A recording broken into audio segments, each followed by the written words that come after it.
باوقار علماء ملت اسلامیہ، السلام علیکم ورحمۃ اللہ تعالی وبرکاتہ۔ الحمدللہ رب العالمین والعاقبۃ للمتقین، والصلاة والسلام علی سید الانبیاء والمرسلین وعلى آلہ واصحابہ واہل بیتہ اجمعین، اما بعد فاعوذ باللہ من الشیطان الرجیم، بسم اللہ الرحمن الرحیم۔ قال النبی صلی اللہ تعالی علیہ وسلم النکاح من سنتی، صدق اللہ العظیم وصدق رسولہ النبی المتین، ونحن علی ذلک لمن الشاہدین والشاکرین والحمدللہ رب العالمین۔ منّا علینا ربنا اذ بعث محمدا، ایدہ بایدہ ایدنا باحمدا، ارسلہ مبشرا ارسلہ ممجدا، صلو علیہ دائما صلو علیہ سرمدا۔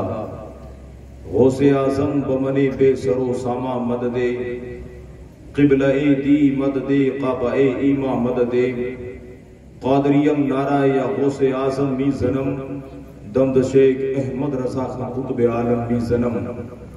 بگرداب بلا افتادہ کشتی، ضعیفان شکشتارا تو پشتی، بحق خواجہ عثمان ہارونی، مدد کن یا معین الدین چشتی۔ نہ کر مجھے محتاج کسی کا زمانے میں، نہ کر مجھے محتاج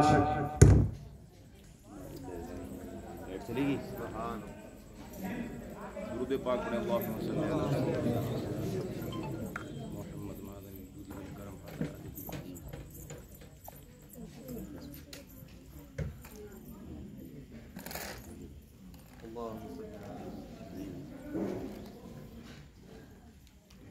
کا مرتبہ کیا ہے، تیرے حبیب مکرم کا مرتبہ کیا ہے؟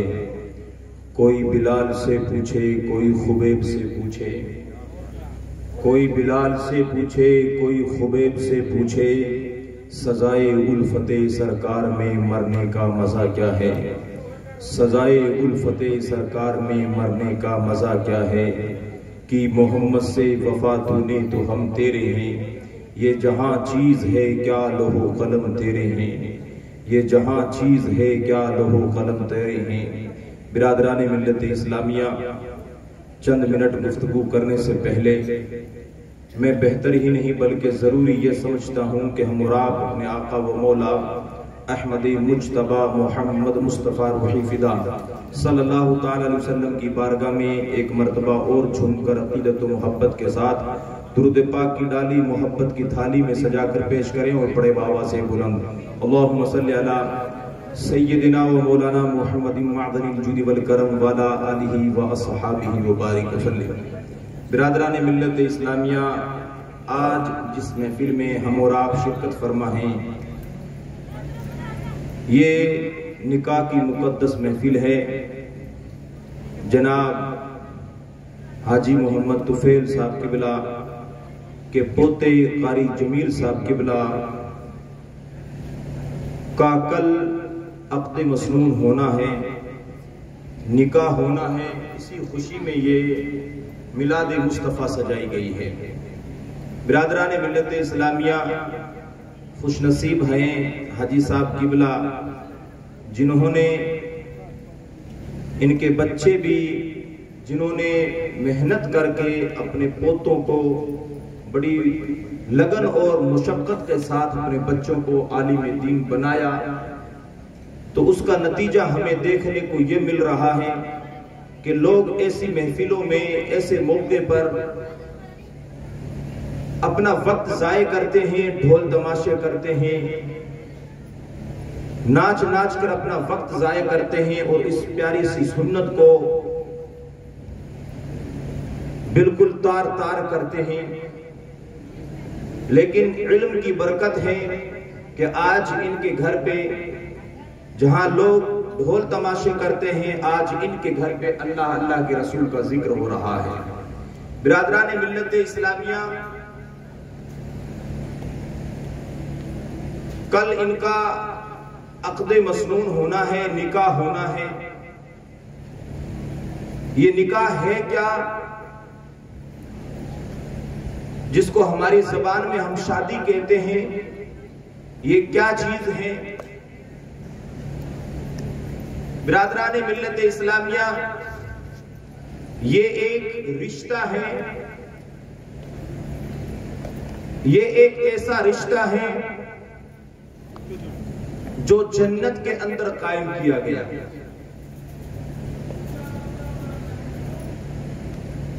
نکاح ایک ایسی عبادت ہے جو سب سے پہلے لاگو کی گئی۔ حضرت آدم علیہ السلام کی بائیں پسلی سے حضرت حوا کو پیدا کیا گیا۔ میں آپ کو بتاتا چلوں کہ یہ ایک ایسا رشتہ ہے جو سب سے پہلے قائم ہوا۔ اس وقت کوئی رشتہ نہیں تھا، نہ باپ کا رشتہ تھا، نہ بیٹے کا رشتہ تھا، نہ بھائی کا رشتہ تھا، نہ چچا کا رشتہ تھا، نہ ماں کا رشتہ تھا، نہ بہن بیٹی کا رشتہ تھا۔ کوئی بھی رشتہ اس دنیا میں نہیں تھا۔ سب سے پہلے اللہ تبارک و تعالیٰ نے اس رشتے کو قائم کیا۔ انسانیت کے باپ حضرت آدم علیہ السلام کا سب سے پہلے نکاح جو جنت کے اندر ہوا۔ ہمارے بچوں کا تو نکاح نہ جانے ہم کہاں کہاں کرواتے ہیں۔ حضرت آدم سے لے کر آج تک آپ اللہ والوں کو اٹھا کر دیکھ لیں، ان کے سوانے کو پڑھ کے دیکھ لیں، ان کی زندگیوں کو اٹھا کر دیکھ لیں، کسی نے بھی اپنے نکاح میں فضول خرچی نہیں کی۔ کسی نے بھی اس سنت کو جو انبیاء کرام کی سنت ہے، صالحین کی سنت ہے، جو بزرگوں کی سنت ہے، اور سب سے بڑی بات یہ ہے کہ ہمارے آقا حضرت محمد رسول اللہ صلی اللہ تعالی علیہ وسلم کی بہت ہی پیاری سنت ہے۔ برادران ملت اسلامیہ، آپ اٹھا کر دیکھیں، حضرت آدم علیہ السلام سے لے کے پیارے آقا تک کم و بیش 1,24,000 تقریباً 2,24,000 انبیاء کرام آئے۔ برادران ملت اسلامیہ، ہر شرکت کے اندر یہ نکاح کا معاملہ رکھا گیا۔ کیوں نکاح کا معاملہ رکھا گیا؟ کیونکہ نکاح کے ذریعے نسل انسانی وجود میں آتی ہے۔ نکاح کے ذریعے انسانیت کا وجود ہوتا ہے۔ نکاح کے ذریعے انسان کی بقا ہوتی ہے، انسان باقی رہتا ہے۔ اگر نکاح نہ ہو تو انسانیت آگے کیسے بڑھے گی؟ انسان آگے ترقی کیسے کرے گا؟ انسانی آبادی بڑھے گی کیسے؟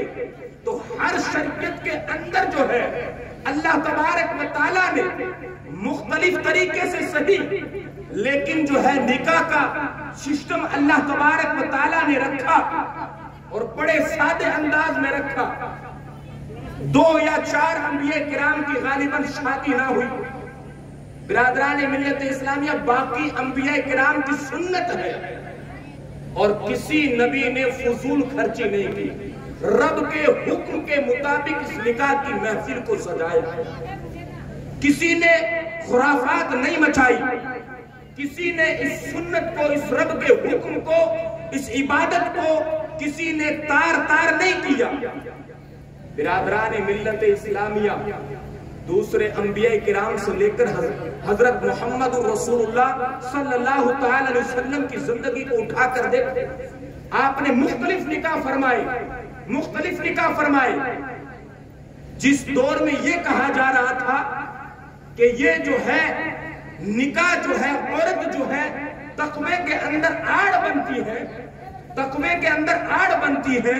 برادران ملت اسلامیہ، ایک صحابی رسول ہے حضرت عثمان بن مظعوم رضی اللہ تعالیٰ عنہ.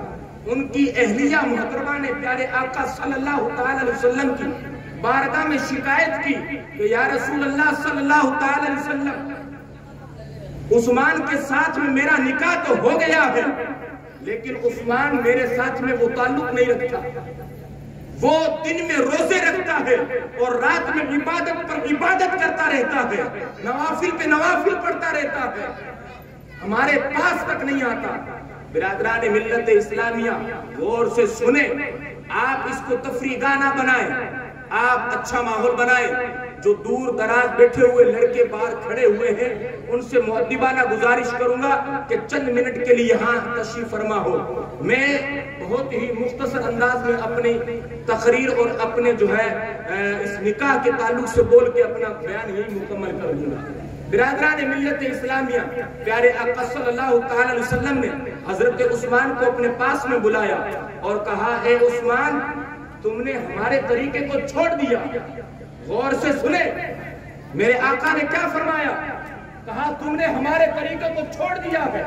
عثمان کہنے لگے، یا رسول اللہ صلی اللہ تعالی علیہ وسلم، میرے ماں باپ آپ پر قربان ہو، روزے میں رکھتا ہوں، نماز پنجگانہ میں ادا کرتا ہوں، نوافل پر نوافل پڑھتا ہوں، تقوی پہ تقوی کرتا ہوں، میں جو ہے نوافل پر نوافل پڑھتا ہوں، روزہ پورے دن کا رکھتا ہوں، رات میں کھڑے ہو کے اللہ کی عبادت کرتا ہوں، درود پاک پڑھتا ہوں.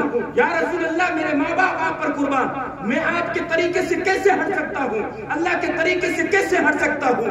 اللہ کے رسول نے فرمایا، اے عثمان سنو، النکاح من سنتی فمن رغب عن سنتی فلیس منی. نکاح میری سنت ہے اور جو اس سے اعراض کرے گا وہ ہم میں سے نہیں ہے. برادران ملت اسلامیہ، میرے آقا نے کیا فرمایا؟ کہا نکاح میری سنت ہے. نماز کر رہے تھے، عثمان نماز پڑھ رہے تھے، نماز میں کوئی کوتاہی نہیں، اور روزے پہ روزہ رکھتے تھے. ہمارے پاس تو کوئی روزے کی عبادت نہیں، کوئی نماز کی عبادت نہیں، لیکن نکاح کے مفہوم کو سمجھو. میرے آقا کس طرح سے نکاح کو بتا رہے ہیں. کہا یہ عبادت کرو. نماز بھی وہ پڑھتے تھے، روزہ بھی وہ رکھتے تھے، اور نماز کا عالم یہ تھا کہ نوافل پر نوافل پڑھتے تھے. آپ کی اہلیہ محترمہ فرماتی ہے کہ عشاء کے بعد میں کھڑے ہوتے ہیں، فجر تک نوافل پڑھتے رہتے ہیں. مجھے بتاؤ، اس صحابی رسول کی نمازوں میں کوئی کمی تھی؟ ان کے روزوں میں کوئی کمی تھی؟ لیکن میرے آقا نے کیا فرمایا؟ کہا تم میرے طریقے پر نہیں ہو. نکاح کی فضیلت کو سماعت فرمائے. کہا تم میرے طریقے پر نہیں ہو. کہا یا رسول اللہ، نمازیں میں پڑھتا ہوں، روزے میں رکھتا ہوں، تقوی پہ تقوی میں کرتا ہوں، عبادت پر عبادت میں کرتا ہوں، پھر بھی میں آپ کے طریقے پر نہیں ہوں. اللہ اکبر. برادران ملت اسلامیہ، میرے آقا نے کہا نکاح میری سنت ہے. اس وقت میرے آقا نے فرمایا نکاح میری سنت ہے، میرا طریقہ ہے، میرا طریقہ ہے نکاح. اور جو اس سے اعراض کرے گا وہ ہم میں سے نہیں ہے، ہمارے طریقے پر نہیں ہے، ہماری سنت پر نہیں ہے. برادران ملت اسلامیہ، کتنے ایسے نوجوان ہیں، کتنے ایسے ماں باپ ہیں کہ ان کے بچے نکاح کے لائق ہو چکے ہیں، لیکن اللہ اکبر، دولت کے نشے نے یا کئی مجبوریوں نے، رشتہ داریوں کے مجبوریوں نے اس نکاح کو اتنا دشوار کر دیا ہے کہ ان کے بچے ان کے نکاحوں کے سامنے گناہ کر رہے ہیں، لیکن وہ نکاح نہیں کرتے.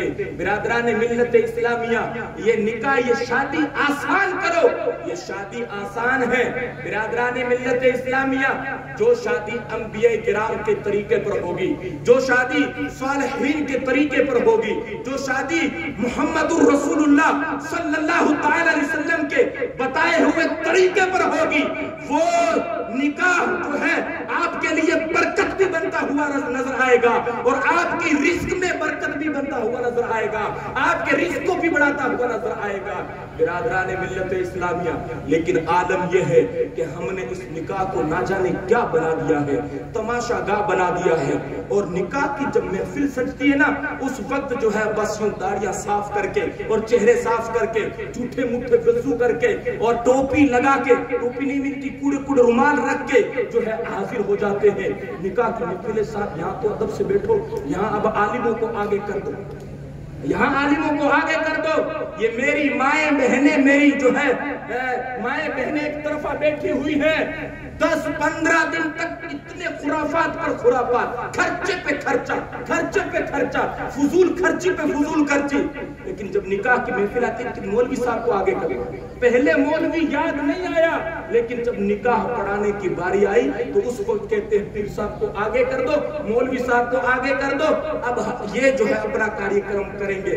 برادران ملت اسلامیہ، وہ عورت جو فضول خرچی کرتی ہے، کپڑے پہ کپڑا لاتی ہے، خرچی پہ خرچی کرتی ہے اور دھمکا کے رکھتی ہے اپنے گھر والوں کو، مولوی صاحب کو مت بلا لینا، یہ ڈانس تو ہوگا ہی ہوگا، یہ ڈیجا تو بجے گا، یہ تو ہوگا ہی ہوگا۔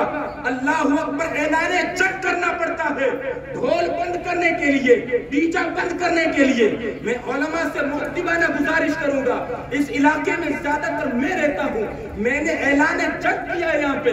برادران ملت اسلامیہ، عورتوں کی طرف سے پورا دباؤ ہوتا ہے، پورا دباؤ ہوتا ہے، ایک دم ڈیجا بجے گا، ڈیجا نہیں، فون کر کے گڑیے اور ان سے اجازت لو ڈھول تو بجائیں۔ پھر ان عورتوں کو نکاح کے وقت آگے کر دیا کرو، کر لو، سارا کاریہ کرم تو آپ نے کر لیا ہے، فضول خرچی آپ نے کر لی، ہزار جوڑے آپ لے آئے، میک اپ آپ کرا کے آ گئی ہو، یہ سامان وہ لے آئے، یہ تماشا وہ بنا کے سارا تو آپ نے کر لیا، نکاح دیا پڑا دو۔ اب مولوی صاحب کو پیر صاحب کو آگے کرنے کی چاہیے۔ برادران ملت اسلامیہ، نکاح کے مقصد سے ہم ہٹ گئے۔ نکاح کا جو اصلی مقصد تھا، میری مائیں بہنیں غور کریں، میرے آقا ارشاد فرماتے ہیں تم دیندار کے یہاں شادی کرو۔ دین کہاں ہے تمہارے پلے، کہاں ہے ہمارے پلے؟ میرے آقا ارشاد فرماتے ہیں تم دیندار لڑکی یا لڑکے کو دیکھ کے شادی کرو، اگر تصویر کھول کے رکھی جائے تو تمہارے ساتھ میں میرے آقا کے فرمان کے مطابق تمہیں تو ریجیکٹ کیا گیا۔ برادران ملت اسلامیہ، دینداری سکھاؤ، اپنے بچوں کو دینداری سکھاؤ۔ ماحول ہم نے کیسا کر دیا ہے، مائیں بہنیں گناہوں میں ضد کرتی ہیں اور کہتی ہیں ایک بچہ ہے، 2 بچے ہیں۔ ہم نے نکاح کے مقصد کو بھلا دیا ہے، بچہ چاہے 1 ہو، بچے چاہے 10 ہو، ان کو شریعت کے حکم کے مطابق نکاح کرنے کا طریقہ سکھاؤ، فضول خرچیاں بند کر دو۔ حضرت فاطمہ الزہرا کی زندگی آپ لوگوں کے لیے آئیڈیل ہے، اگر تم اس کو آئیڈیل بنا لو تو کبھی بھٹکو گی نہیں۔ برادران ملت اسلامیہ، ہم نے کیا کیا؟ کپڑا لتا لانے میں ہیرو کی دیکھا دیکھی کی، ہم نے کیا کیا کہ بڑے لوگوں کی دیکھا دیکھی کی، اس دیکھا دیکھی نے ہماری قوم کا جنازہ نکال دیا ہے۔ ایک موٹر سائیکل دے رہا ہے تو پیچھے اگر چولہے میں روٹی جل بھی نہیں رہی ہے پھر بھی وہ موٹر سائیکل دیتا ہوا نظر آ رہا ہے۔ اللہ اکبر، سودی قرض لے کے ہماری قوم نے جو ہے ساری کی ساری زمین بیچ کے اور بانیوں کے حوالے کر دی۔ اللہ اکبر، کیا ضرورت ہے؟ کس نے آپ کو ڈنڈا دیا ہے؟ اور جو ڈنڈا دینے والا ہے اس کو میرے سامنے حاضر کرو۔ کیوں تیرے باپ کا ٹھیکہ ہے تو موٹر سائیکل مانگے گا، گاڑیاں مانگے گا اور طرح طرح کے کھانے مانگے گا؟ نہیں، تیرا راز نہیں چلے گا، یا تو محمد رسول اللہ کا راز چلے گا، یا اگر کوئی چلے گی تو نبی کی شریعت چلے گی، تمہارا زور نہیں چلے گا۔ برادران ملت اسلامیہ، ہم نے نکاح کو تماشا گا، خاص کر یہ 8 چک کا علاقہ آ رہا ہے اس لیے میں بیان کرتا ہوں، کیکر والی کو کچھ حد تک میں نے کنٹرول کر رکھا ہے۔ برادران ملت اسلامیہ، یہاں ابھی بھی اس بیلٹ کے اندر خرافات مچائی جاتی ہے، وہ لوگ چوکنے ہو جائیں، عورتیں چوکنی ہو جائیں۔ برادران ملت اسلامیہ، سنے میرے آقا صلی اللہ تعالی علیہ وسلم نے جو نکاح کا مفہوم بتایا ہے، نکاح کا جو مفہوم بتایا ہے، میرے آقا نے کہا شادی جو ہے کئی مقصد کی بنیاد پر کی جاتی ہے، کئی مقصد کی بنیاد پر شادی کی جاتی ہے۔ کیا مقصد؟